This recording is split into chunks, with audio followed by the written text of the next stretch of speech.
Parshas Bamidbar, Shvi'i.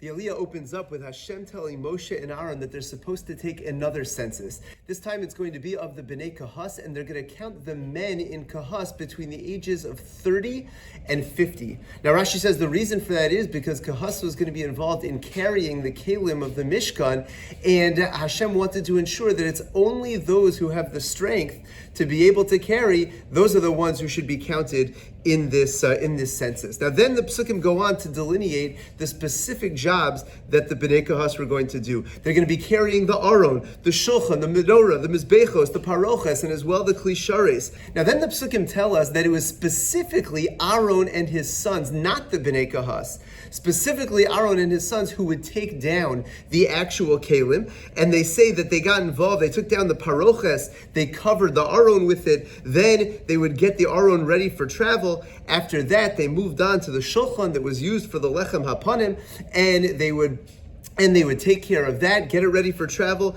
Interestingly, the pasuk tells us that the Lechem Hapanim themselves actually stayed on there while they were traveling through the desert. But then it goes on to say they took care of the menorah, they took care of the mizbechos, and they packed all these items up to be ready to go to carry throughout the desert. Now Rashi tells us something very fascinating, that the fire that was on the mizbeach hanachoshes, on the copper mizbeach, that fire actually remained there the entire time that they were traveling. They put a cover over the Mizbeach, and underneath the cover was that fire, and it remained there the entire time, but it would not burn the cover because they placed this pot over the fire during the travel time, but nonetheless the fire remained there the entire time. Now moving forward, the Psukim tell us that it was specifically after Aaron and his sons completed taking apart all the kelim, and that's when the Bnei Kahas would come and get involved in carrying it. And the reason why was in order to ensure